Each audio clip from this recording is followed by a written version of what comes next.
আসসালামু আলাইকুম প্রিয় দর্শক, অন্য মঞ্চের আলোচনায় আমাদের আজকের অতিথি অনেক ঢাক ঢোল পিটিয়ে মিডিয়ায় নিউজ করে মরিশাস যাবার পথে ট্রানজিটে দুদিন কাটালেন বাংলাদেশের পররাষ্ট্রমন্ত্রী ডক্টর খলিলুর রহমান এবং তার সাথে ছিলেন পররাষ্ট্র উপদেষ্টা মিস্টার হুমায়ুন কবির।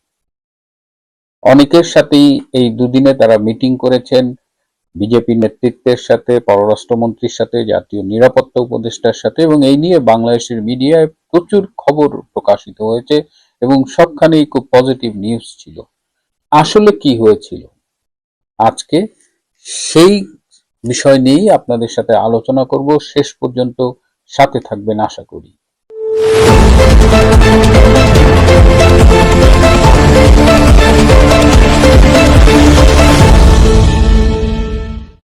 আসসালামু আলাইকুম এবং আদাব। গত 6ই এপ্রিল আমি একটা এপিসোড করেছিলাম। 7ই এপ্রিল ডক্টর খলিল এবং মিস্টার হুমায়ুন কবির দিল্লিতে গিয়েছিলেন এবং সেখান থেকে 9ই এপ্রিল তারা মরিশাসে গিয়েছেন ইন্ডিয়ান ফাউন্ডেশন আয়োজিত ইন্ডিয়ান ওশান সম্মেলনে। তো ভারতে তাদের কি আলাপ হতে পারে, ভারতে তাদের কি বার্তা দিতে পারে, এই সম্পর্কে আমি কিছু কথা আগাম বলেছিলাম। আমার মনে হয় যে আপনারা সেটা দেখতে পারেন। 8 তারিখে আমি দেখলাম যে একজন কমেন্টস করেছেন, আমার একজন দর্শক, যে মিল্টন ভাই একদিন হয়ে গেল, কি আলোচনা হয়েছে আপনি আমাদের জানান। আজকে আমি যখন কথা বলছি 12 তারিখ, 4 দিন হয়ে গেছে সেই মিটিং গুলো। তো আমি কেন 4 দিন সময় নিয়েছি, কারণ আমি এক্স্যাক্টলি ইনফরমেশন গুলো পেয়েছি গতকাল। আমি মনে করেছি যে একদম ভেরিফাইড ইনফরমেশন না হলে আমি আপনাদের কাছে দেব না, এবং আমি চেষ্টা করি সব সময় যেন যখন আমি কোনো ইনফরমেশন দেই তখন সেটা যেন ভ্যালিড হয়, সত্যি হয়। যখন আমি অ্যানালিসিস করি, আমার কোনো মতামত দিই, তখন সেটা আমার একটা অ্যানালিসিস বিশ্লেষণ হতে পারে। সেটা অনেক সময় আপনাদের পছন্দ হয়, অনেক সময় ভবিষ্যতের সাথে মেলে মেলে না, that's a different issue.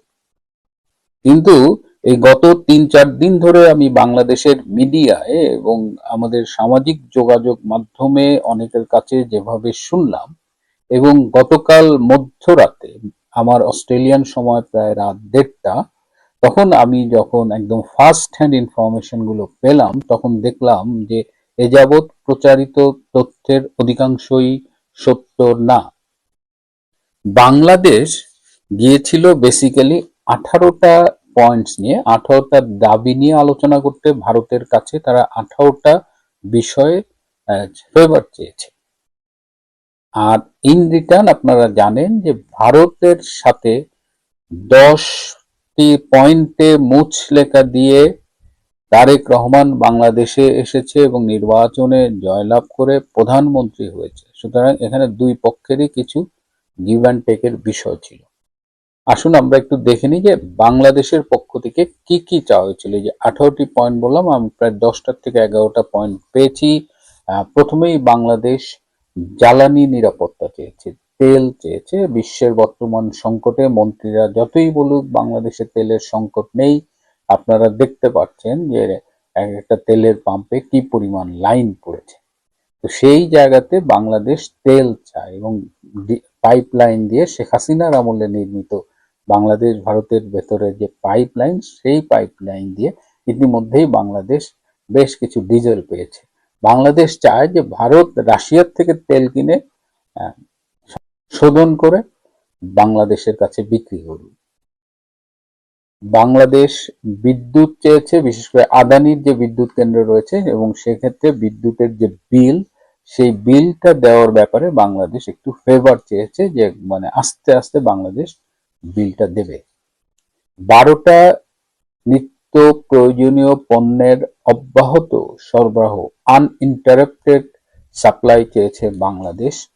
30শে June পর্যন্ত তারা এই নিত্য প্রয়োজনীয় 12টি প্রোডাক্ট যেন ভারত থেকে বাংলাদেশে যায়, সেটা নিশ্চয়তা চেয়েছে। এক্ষেত্রে ভারতের পক্ষ থেকে বলা হয়েছে যে যেহেতু এটা ফলনের উপর নির্ভরশীল, যদি সাফিসিয়েন্ট ফলন হয়, যদি তাদের ইন্টারনাল রিকোয়ারমেন্ট ফুলফিল হয়, তারপরে যদি নর্মালি যেভাবে তারা পাঠায় সেই পরিস্থিতি বিরাজ করলে তারা বাংলাদেশে এই নিত্য প্রয়োজনীয় বিষয়গুলো রপ্তানি করবে।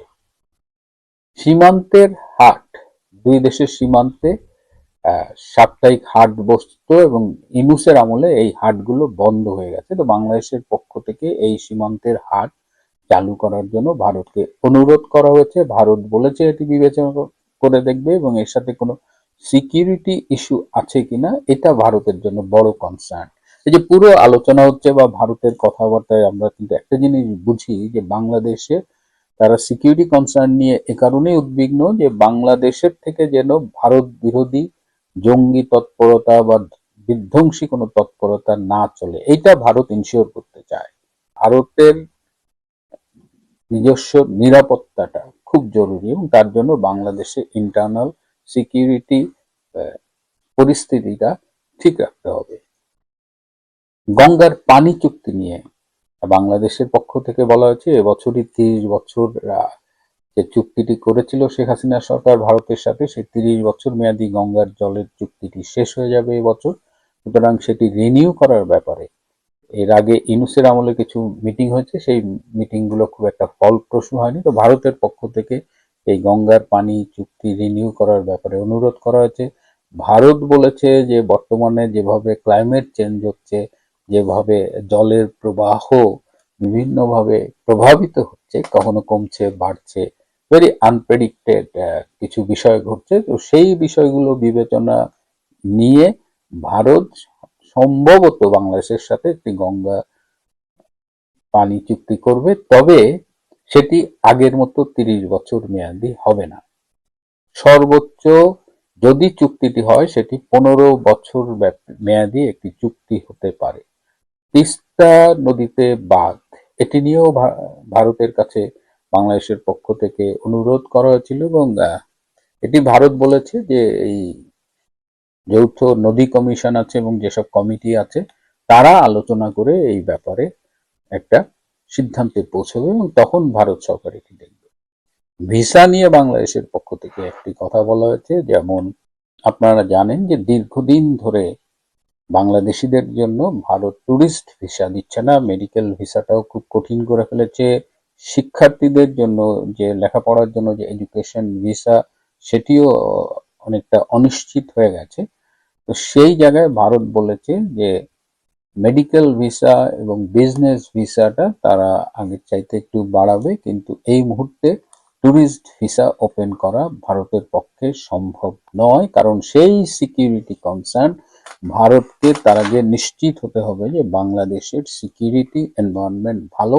এবং বাংলাদেশে আপনারা জানেন যে এই ইউনূসের আমলে বা জুলাই আগস্টে সেই জঙ্গি অভ্যুত্থানের সময় ভারতীয় দূতাবাসের অফিসগুলো বিভিন্ন জায়গায় বিভিন্ন শহরে আক্রান্ত হয়েছিল। সুতরাং ভারত এখনো মনে করছে যে তাদের যে অফিসের নিরাপত্তা সেটা এখনো তারা সিকিউর ফিল করছে না। সো এই অবস্থায় ট্যুরিস্ট ভিসা পেতে বাংলাদেশিদের আরো একটু অপেক্ষা করতে হবে। শিক্ষার্থীদের জন্য ভিসারও সেই একই কাহিনী, সেখানেও এই সিকিউরিটি কনসার্ন এবং সেখানেও যে আগের মতো যে একটু মানে শিক্ষার্থীদের যে এডুকেশন ভিসা দেওয়া হতো সেটি এই মুহূর্তে একদম ওপেন করে দেওয়া হবে না। তার মানে ভিসার যে সমস্যা সেটা একরকম থেকেই গেল।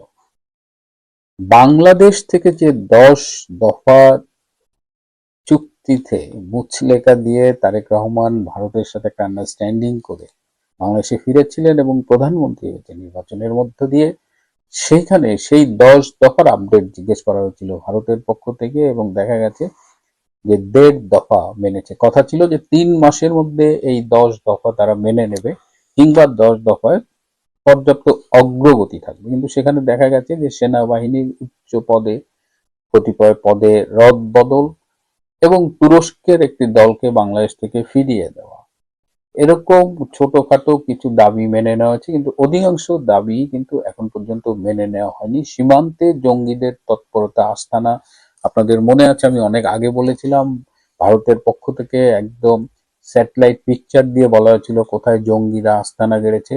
তো সেই ব্যাপারে আপডেট জানতে চাওয়া হচ্ছে।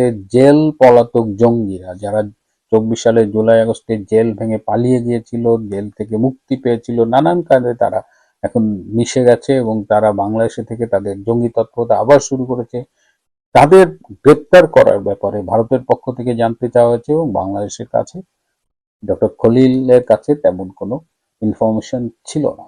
একটা ইন্টারেস্টিং বিষয় ফাঁকে একটু বলে নিই যে ডক্টর খলিলের সাথে অজিত দোভাল নিরাপত্তা উপদেষ্টা এবং পররাষ্ট্রমন্ত্রী ডক্টর জয়শঙ্কর দুজনের মিটিং হয়েছে, কিন্তু দুজনের মিটিংয়েই কিছুটা সময় হুমায়ুন কবির সাহেব ছিলেন, কিন্তু পরবর্তীতে হুমায়ুন কবির সাহেবকে বের করে দিয়ে খলিলের সাথে একান্ত বৈঠক করেন অজিত দোভাল এবং জয়শঙ্কর।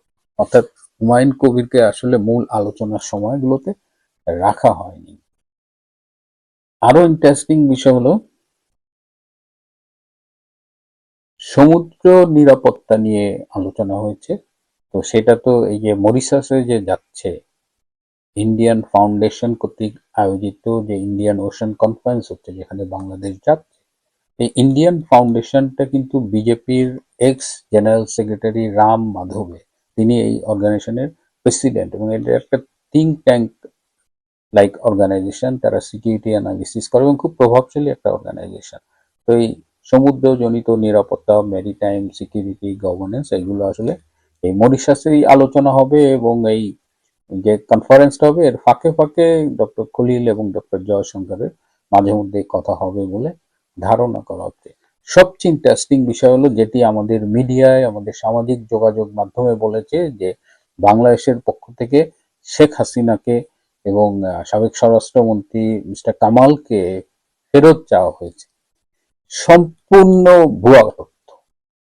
পুরো এই যে 2-3 দিন ছিলেন ডক্টর খলিল, একবারের জন্য শেখ হাসিনাকে বাংলাদেশ ফেরত চায়নি বা এই প্রসঙ্গটি আলোচিত হয়নি। আরো ইন্টারেস্টিং হলো যে হাদির সম্ভাব্য খুনি বলে যে দুজন ভারতে গ্রেপ্তার হয়েছেন, তাদের ফিরিয়ে দেওয়ার ব্যাপারেও বাংলাদেশের পক্ষ থেকে কোনো আলোচনা করা হয়নি, কোনো দাবি জানানো হয়নি। অথচ আমাদের মিডিয়া এটা নিয়ে একদম ফাটায় ফেলছে যে শেখ হাসিনাকে চাইলেন। কেউ কেউ বলছেন যে শেখ হাসিনাকে ফেরত চাওয়ার প্রসঙ্গ উঠতেই আলোচনা বন্ধ হয়ে গেল। কেউ কেউ বলছেন যে হাদির সম্ভাব্য খুনিদের ফেরত দেওয়ার ব্যাপারে ভারত ঐকমত্যে পৌঁছেছে, উইচ আর বেসলেস, এগুলো সত্যি না। আমাদের মিডিয়া আরো দেখলাম যে বাংলাদেশের প্রধানমন্ত্রী জনাব তারেক রহমান 10ই মে 3 দিনের জন্য ভারত সফরে যাবেন, এরকম একটা তারিখ কিন্তু ঘুরে বেড়াচ্ছে। বাংলাদেশের পক্ষ থেকে এরকম একটা প্রস্তাব দেওয়া হয়েছে, কিন্তু ভারত সেই প্রস্তাবে সম্মতি জানায়নি। ভারতের পক্ষ থেকে খুব ক্লিয়ার বার্তা দেওয়া হয়েছে যে বাংলাদেশের ইন্টারনাল সিচুয়েশনটা ইমপ্রুভ করতে হবে। 10 দফায় মুচলেখা দিয়ে তারেক রহমান কথা দিয়েছিল বাংলাদেশে একটা ইনক্লুসিভ পলিটিক্যাল এনভায়রনমেন্ট ফিরিয়ে আনা হবে, অর্থাৎ আওয়ামী লীগ সহ সকল রাজনৈতিক দল সেখানে রাজনীতি করবে। সেই কথাটি তারেক রহমান এখনো রাখেননি। কথা ছিল আইসিটির যে বিতর্কিত বিচার ব্যবস্থা সেটি বন্ধ করা হবে। কথা ছিল এই আইসিটিতে বিচারের নামে যে প্রহসন সেটি বন্ধ করা হবে। কথা ছিল আইসিটিতে যে প্রহসনমূলক বিচারের মাধ্যমে শেখ হাসিনাকে মৃত্যুদণ্ডের রায় দেওয়া হয়েছে সেটিও বাতিল করা হবে, এবং আইসিটির এই অংশটি বেসিক্যালি বাতিল করা হবে। এই মুচলেখা দিয়ে কিন্তু তারেক রহমান ক্ষমতা নিয়েছেন, দেশে ফিরেছেন, কিন্তু এখন পর্যন্ত তিনি এই কথা রাখেননি। যদিও বাংলাদেশের পক্ষ থেকে বলা হয়েছে যে তারেক রহমানের আরো কিছুদিন সময় দরকার। এই মুহূর্তে তারেক রহমান যদি এই কাজগুলো করেন তাহলে হয়তো বিরোধী দল বর্তমানে যারা আছে বাংলাদেশে তারা হয়তো পরিস্থিতি ঘোলা করার একটা চেষ্টা করবে। যাই হোক, ওভারঅল যেটা বলতে চাই যে এই যে একটা সফর হলো, যেটা বাংলাদেশের পররাষ্ট্র মন্ত্রণালয় থেকে বিশাল বিবৃতি দিয়ে এই সফরের নানান প্রাপ্তির কথা বলা হচ্ছে, অথচ ভারতের পক্ষ থেকে দেখেন 4-5 লাইনের একটা বিবৃতি, এবং সেখানে কোনো কিছুর কোনো নিশ্চয়তা নাই, কোনো সিদ্ধান্ত হয়নি। আমি একদম দায়িত্ব নিয়ে বলছি, এবং আমি বলছি যে আমার ইনফরমেশন সোর্স কিন্তু ফার্স্ট হ্যান্ড। আমি দ্বিতীয় তৃতীয় কারো কাছ থেকে শুনিনি, কারো কাছ থেকে অনুমান নির্ভর কোনো তথ্য নেইনি। আমি একদম ওই মিটিং গুলোতে পার্টিসিপেট করেছে তাদের একজনের কাছ থেকেই এই তথ্যগুলো পেয়েছি। বাংলাদেশ মূলত বলা যায় যে শূন্য হাতে এই সফর থেকে ফিরল। প্রিয় বন্ধুরা, আজ এ পর্যন্তই। ভালো থাকবেন, সুস্থ থাকবেন, তার চেয়েও জরুরি হলো নিরাপদে থাকবেন। সবাইকে অনেক ধন্যবাদ। ব্যবসার সবচেয়ে বড় ক্ষমতা হলো মুনাফার পথ নিজের হাতে রাখা। সেই ক্ষমতাটাই এখন ইরানের কুক্ষিগত। 5 সপ্তাহের ভয়াবহ যুদ্ধ করে নিজের রক্ত দিয়ে ইরান হরমুজ প্রণালীর নিয়ন্ত্রণ নিয়েছে, আর এখন সে চাইছে সেই নিয়ন্ত্রণকে নগদে রূপান্তরিত করতে। বিশ্বের মোট তেলের প্রায় 20% যায় এই প্রণালী দিয়ে। যে জাহাজ যাবে তাকে দিতে হবে মাসুল, এটাই ইরানের নতুন পরিকল্পনা। ট্রাম্প চেয়েছিলেন ইরানের তেল দখল করতে, কিন্তু উল্টো ইরান এখন গোটা দুনিয়ার তেল সরবরাহের মুখে দাঁড়িয়ে টোল বক্স খুলেছে। এই দৃশ্যের নাম ইতিহাস।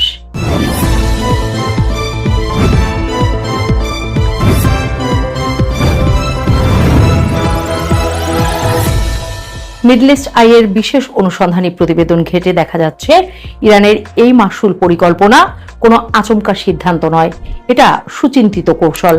প্রতিবেদনে বলা হচ্ছে, যদি যুক্তরাষ্ট্র ও ইরানের মধ্যে পাকিস্তানের চলমান আলোচনায় শান্তি চুক্তি হয়, তাহলে ইরানের এই টোল ব্যবস্থা প্রাতিষ্ঠানিক রূপ পাবে। ব্যাপারটা কতটা বাস্তব সেটা বুঝতে একটা ছোট্ট দৃশ্য কল্পনা করুন। একটি গ্রিক মালিকানার তেলবাহী জাহাজ জাপানের উদ্দেশ্যে কুয়েতি তেল নিয়ে রওনা হচ্ছে।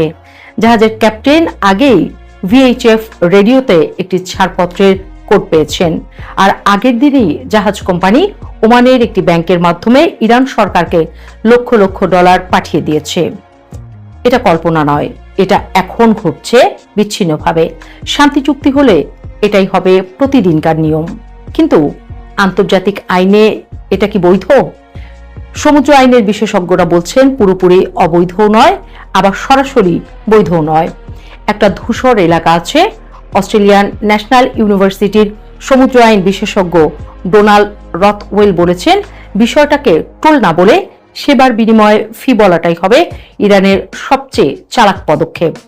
তিনি উদাহরণ দিচ্ছেন, তুরস্কের 1906 সালের মন্ট্রো কনভেনশন অনুযায়ী তুরস্ক বসফরাস ও দারদানেলিস প্রণালীতে জাহাজ চলাচলে টন প্রতি ফি আদায় করে নিরাপত্তা, উদ্ধার ও স্বাস্থ্য পরিদর্শনের নামে।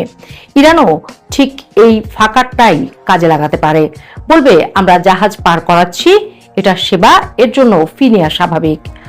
রথওয়েলের মন্তব্য আরো চমকপ্রদ। তিনি সরাসরি স্বীকার করেছেন ইরানের এই অবস্থানের যুক্তি আছে। এদিকে ট্রাম্প নিজেই এই বিষয়ে দোদুল্যমান। একবার তিনি বলছেন, যদি দুই দেশ টোলের আয় ভাগ করতে পারে তাহলে সেটা সুন্দর একটা ব্যাপার হবে। আবার পরের বার বলছেন, ইরান যদি টোল আদায় করে তাহলে এখনই থামতে হবে। এক সপ্তাহে দুটো বিপরীত বক্তব্য।